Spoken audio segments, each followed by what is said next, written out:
कहानी की शुरुआत में हम एक कपल को देखते हैं जो अपने दोस्तों ग्रेग और नीना के साथ रोड ट्रिप पर निकले हैं। ग्रेग और नीना इसे लेकर काफी एक्साइटेड हैं, मगर मार्कस और लीना का रिलेशन कुछ खास नहीं चल रहा और मार्कस इस रिश्ते को आगे नहीं बढ़ाना चाहता। रास्ता एकदम सुनसान और बीहड़ था। दूर दूर तक कुछ भी नजर नहीं आ रहा था, बस एक लंबी सीधी सड़क और ये चार लोग अपनी मस्ती में जा रहे थे। सफर पूरा करने के लिए उनके पास पूरा जरूरी सामान होता है, लेकिन इन्हें नहीं पता कि ये सफर उनकी एक बहुत बड़ी गलती बनने वाला है। अब कुछ ही देर में उनके पीछे एक बहुत बड़ा ट्रक आ जाता है। इसे देखकर चारों हैरान रह जाते हैं। वो सब चौंक गए क्योंकि लाइफ में इतना बड़ा ट्रक उन्होंने पहले कभी नहीं देखा था। वे कैमरा निकालकर रिकॉर्डिंग शुरू करते हैं, पर तभी उन्हें एहसास होता है कि ट्रक तेजी से उनकी तरफ आ रहा है। टक्कर से बचने के लिए ग्रेग भी कार की स्पीड तेज करता है। ऐसा लग रहा था जैसे ट्रक ड्राइवर किसी सनक में है। वो रुकने का नाम ही नहीं ले रहा था। माहौल सीरियस हो जाता है और पीछे बैठे लोगों को डर लगने लगता है। ट्रक कभी एकदम पास आता तो कभी दूर जाता, लेकिन ऐन मौके पर वो स्टीयरिंग घुमा लेता है। इसके बाद ट्रक उन्हें ओवरटेक करके आगे निकल जाता है,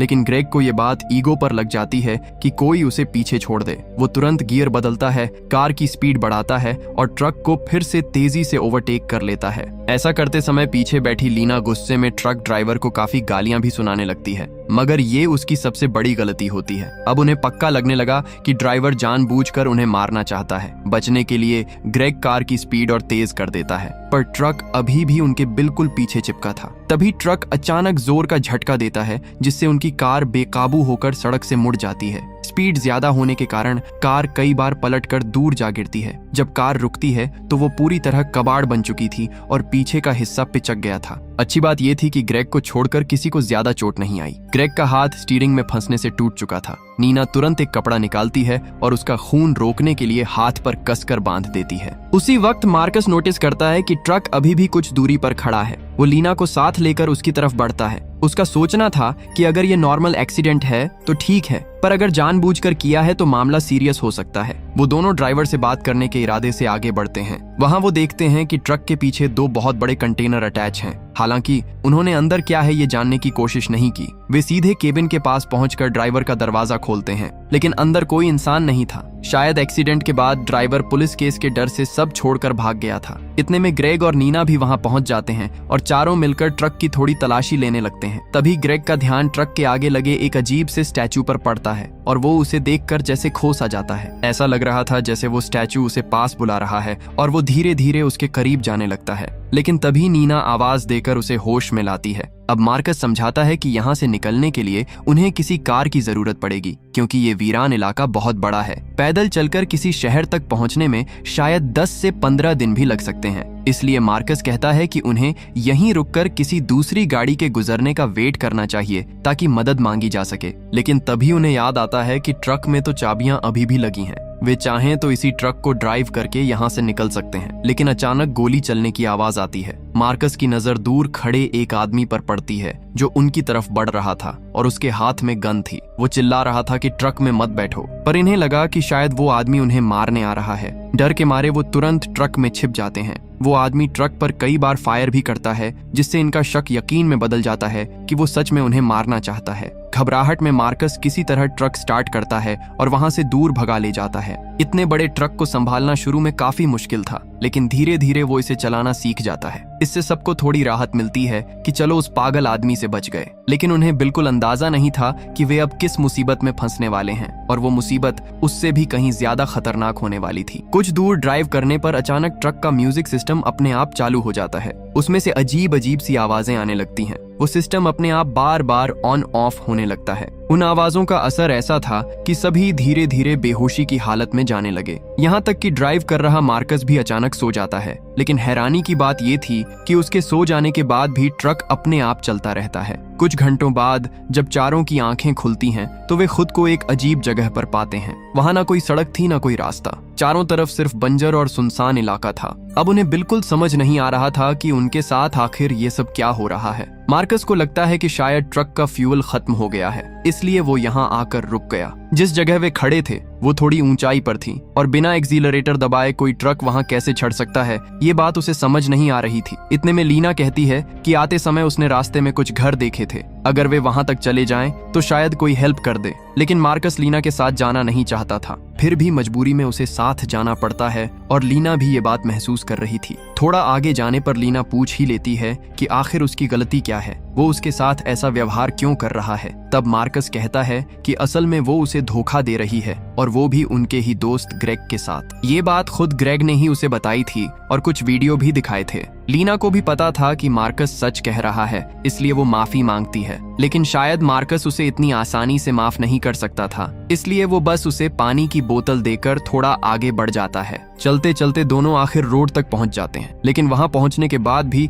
उन्हें कोई घर दिखाई नहीं देता, जबकि लीना को पूरा यकीन था कि उसने रास्ते में कुछ घर देखे थे। अब वे कहां गए, ये बात किसी के समझ नहीं आ रही थी। दूसरी तरफ ग्रेग की हालत लगातार खराब होती जा रही थी, उसके हाथ का दर्द बढ़ता ही जा रहा था। इसलिए नीना कुछ काम की चीजें ढूंढने के लिए ट्रक के पीछे लगे कंटेनर को खोलने की कोशिश करती है। उसे उम्मीद थी कि शायद उसमें कोई फोन या रेडियो मिल जाए जिससे वे मदद मांग सकें, लेकिन वो कंटेनर पूरी तरह सील था और उसे खोलना आसान नहीं था। इसके बाद वो ट्रक का फ्यूल टैंक चेक करती है, लेकिन उसे देखकर वो चौंक जाती है क्योंकि उसमें तो फ्यूल है ही नहीं, टैंक पूरी तरह खाली था। अब उसके मन में सवाल उठता है कि अगर ट्रक में फ्यूल ही नहीं है तो ये इतनी दूर तक चलकर यहाँ आया कैसे। यही जानने के लिए वो ट्रक का बोनेट खोल देती है और वहाँ जो देखती है वो काफी अजीब था। वहाँ एक रहस्यमयी लिक्विड फ्यूल पाइप के अंदर बह रहा था, जिसका रंग गहरा लाल था। वो पाइप पूरे ट्रक के अंदर फैली हुई थी, मानो ट्रक के अंदर खून ही दौड़ रहा हो। नीना के दिमाग में आता है कि हो सकता है ये किसी खास तरह का फ्यूल हो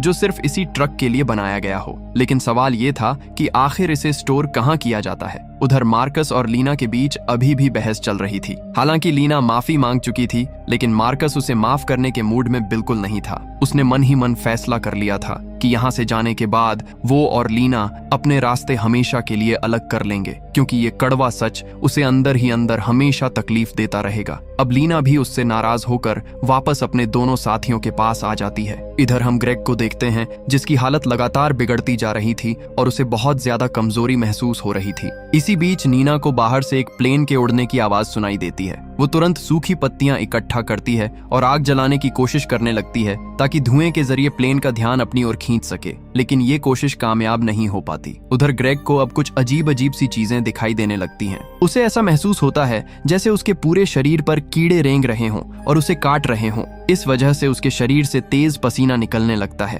तभी उसकी नजर सीट पर पड़ती है जिसमें एक छोटा सा छेद बना हुआ था। जिज्ञासा में वो अपना हाथ उस छेद के अंदर डालता है और वहां से उसे एक चाबी मिलती है जो ट्रक के पीछे लगे कंटेनरों की थी। ग्रेग वो चाबी लेकर ट्रक के पीछे जाता है और कंटेनर के दरवाजे खोल देता है। इसके बाद वो उनमें से एक कंटेनर के अंदर चला जाता है, लेकिन अचानक ही वो दरवाजा अपने आप बंद हो जाता है और उसके बाद वहां से सिर्फ ग्रेग की डरावनी चीखें सुनाई देने लगती हैं। बेचारी नीना तुरंत उसकी मदद के लिए दौड़ती है, लेकिन तब तक दरवाजा बंद हो चुका था और उसे दोबारा खोलना आसान नहीं था। उधर मार्कस अकेले चलते चलते अब पूरी तरह थक चुका था। उसे कहीं भी कोई घर दिखाई नहीं दे रहा था। ऊपर से वहां का तापमान भी बहुत ज्यादा था। प्यास से परेशान होकर वो अपनी प्यास बुझाने के लिए अपने ही यूरिन का इस्तेमाल करता है। तभी अचानक उसे दूर से कोई अपनी तरफ आता हुआ दिखाई देता है। ध्यान से देखने पर पता चलता है कि ये वही आदमी है जो पहले उन पर गोलियां चला रहा था। उसे देखकर मार्कस वहां से भागने की कोशिश करता है, लेकिन थकी हुई हालत के कारण वो ज्यादा दूर भाग नहीं पाता और आखिरकार पकड़ा जाता है। सीन कट होता है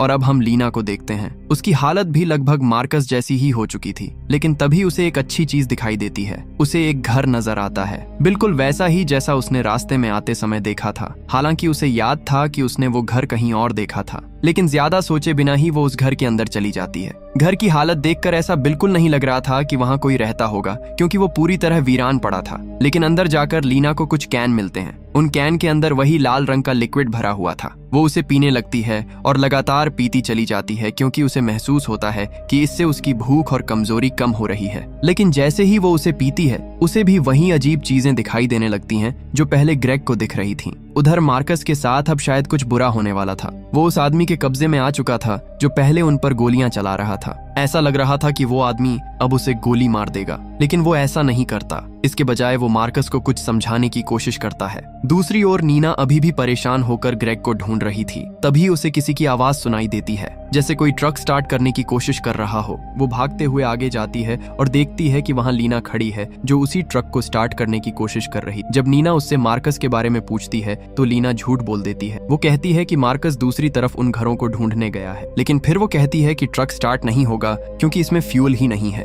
इसी बीच हम ग्रेग को ट्रक के पीछे लगे कंटेनर से बाहर आते हुए देखते हैं, लेकिन अब उसका व्यवहार पूरी तरह बदल चुका था। वो पहले जैसा बिल्कुल नहीं रहा। उसकी चाल ढाल भी बहुत अजीब हो चुकी थी। उधर ट्रक के अंदर बैठी दोनों लड़कियों को अचानक मिरर में कोई अपनी तरफ आता हुआ दिखाई देता है, जिसके हाथ में गन थी। वे दोनों तुरंत भागने की कोशिश करती हैं, लेकिन ज्यादा दूर नहीं जा पाती क्योंकि वो आदमी उन्हें पकड़ लेता है और उन पर बंदूक तान देता है। लेकिन एक मिनट, क्या ये मार्कस है? जी हाँ, वो सच में मार्कस ही था। उसने उस ड्राइवर के कपड़े पहन लिए थे, लेकिन अब सवाल ये था कि वो उन्हें मारने की कोशिश क्यों कर रहा है। वो गोली चलाने ही वाला होता है कि तभी अचानक उसे होश आ जाता है। ऐसा लगता है जैसे अभी तक वो किसी के प्रभाव या कब्जे में था। होश में आते ही वो लीना से माफी मांगता है। इसके बाद वो मुड़कर उसी ट्रक पर गोलियां चलाने लगता है, जैसे कि असल में वही ट्रक इन सबके साथ ये भयानक खेल खेल रहा हो। इतने में पीछे से लीना आकर मार्कस पर हमला कर देती है, जिससे वो वहीं बेहोश हो जाता है। उसने ऐसा इसलिए किया ताकि वो फिर से पहले जैसा खतरनाक ना बन जाए। हो सकता है कि अगली बार वो सच में उन्हें मार ही दे।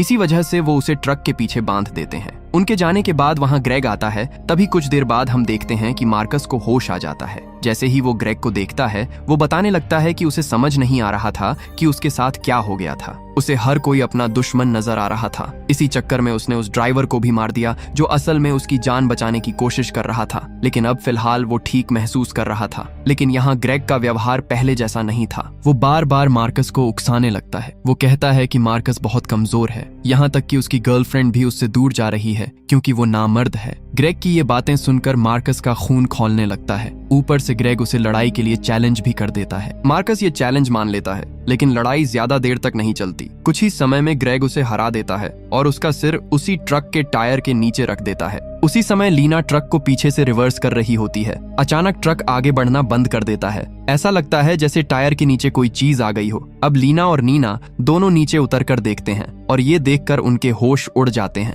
ट्रक के नीचे मार्कस का सिर फंसा हुआ था, जिसकी वजह से ट्रक आगे नहीं बढ़ पा रहा था। ये देखकर दोनों का खून जैसे जम जाता है। उन्हें समझ ही नहीं आता कि ये सब कैसे हो गया। उन्हें लगता है कि शायद ये सब उनकी वजह से हुआ है। अब दोनों पूरी तरह घबरा चुकी थीं। उन्हें लगने लगा कि इस वीरान जगह में वे बिल्कुल अकेली रह गई हैं। लेकिन नीना खुद को संभालते हुए लीना से कहती है कि उन्हें कुछ करना होगा, वरना वे हमेशा के लिए यहीं फंस जाएंगी। इसके बाद लीना ट्रक से उतरकर बाहर खड़ी हो जाती है और नीना को रास्ता दिखाने लगती है ताकि वो ट्रक को सही दिशा में ले जा सके। इस दौरान लीना उसी कैन से बार बार वो लाल लिक्विड पीती जा रही थी। तभी अचानक वहां ग्रेग आ जाता है। ना जाने कहां से वो लीना को अपने शब्दों से मैनिपुलेट करने लगता है। वो उससे कहता है कि वो उससे प्यार करता है, न कि मार्कस से। मार्कस तो बस उसका इस्तेमाल कर रहा था। मार्कस की मौत के बाद से ही लीना अपना मानसिक संतुलन खो चुकी थी, इसलिए वो आसानी से ग्रेग की बातों में आ जाती है। ग्रेग के कहने पर वो ट्रक के पीछे लगे एक कंटेनर के अंदर चली जाती है। कुछ देर बाद जब नीना को लीना की कोई आवाज सुनाई नहीं देती तो वो बाहर आकर देखने का फैसला करती है, लेकिन बाहर उसे कोई नजर नहीं आता। तभी अचानक उसके सामने ग्रेग आ जाता है। उसके हाथ को देखकर नीना चौंक जाती है क्योंकि उसका टूटा हुआ हाथ अब पूरी तरह ठीक हो चुका था। इतनी जल्दी ये कैसे ठीक हो सकता है? अब ग्रेग उसे भी मैनिपुलेट करने की कोशिश करता है। वो कहता है कि उसकी दोस्त लीना कंटेनर के अंदर उसका इंतजार कर रही है। नीना उधर जाने लगती है, लेकिन जैसे ही वो दरवाजे के पास पहुंचती है तभी उसकी नजर पास ही पड़े खून से सने लीना के कपड़े पर पड़ती है। ये देखकर नीना समझ जाती है कि जरूर कुछ गड़बड़ है। वो तुरंत ग्रेग को जोर से धक्का देती है और कंटेनर का दरवाजा बंद कर देती है। जैसे ही दरवाजा बंद होता है, अंदर से ग्रेग की जोर जोर से चीखने की आवाजें आने लगती हैं। लेकिन अब नीना बिना देर किए ट्रक स्टार्ट करती है और उसे लेकर रोड की तरफ निकल जाती है। दोस्तों, यहीं पर आता है इस कहानी का सबसे बड़ा ट्विस्ट। जब नीना ट्रक चला रही होती है तो उसे ऐसा महसूस होता है जैसे कोई उसे रोकने की कोशिश कर रहा हो, लेकिन वे कोई और नहीं बल्कि उसके अपने दोस्तों की आत्माएं थीं। जी हाँ, असल में ये शैतानी ट्रक जिस किसी को भी मारता है उसकी आत्मा को अपने अंदर कैद कर लेता है। इसी बीच अचानक उनके सामने एक छोटी सी कार आ जाती है जिसमें एक परिवार सफर कर रहा होता है। लेकिन तभी ट्रक पर काबू पाने वाला ग्रेग उस बड़े ट्रक से उस कार को जोरदार टक्कर मार देता है। टक्कर इतनी भयानक होती है कि नीना केबिन से बाहर गिर जाती है। कुछ देर बाद जब उसे होश आता है तो वो देखती है कि उसके सामने ग्रेग खड़ा है। ग्रेग उसे समझाने की कोशिश करता है कि अगर वो इस ट्रक के नियमों के हिसाब से चलेगी तो खुश रह सकती है, लेकिन नीना असल में जानना चाहती है कि इस पूरे मामले के पीछे की सच्चाई क्या है। इसलिए वो ऐसा दिखावा करती है जैसे वो ग्रेग की हर बात मानने को तैयार हो। इसी बात का फायदा उठाकर नीना भी उस कंटेनर के अंदर चली जाती है, लेकिन वहां जो नजारा वो देखती है उसे देखकर उसकी रूह कांप उठती है। दरअसल वहां बहुत सारी डरावनी मशीनें लगी हुई थीं, जिनमें इंसानों के शरीर को पीसकर उनका कीमा बनाया जा रहा था, और जो खून उनमें से निकलता था उसी को ये ट्रक फ्यूल की तरह इस्तेमाल करता था। इसी वजह से ये ट्रक बिना पेट्रोल या डीजल के लगातार चलता रहता था, लेकिन नीना अपने साथ ऐसा नहीं होने देना चाहती,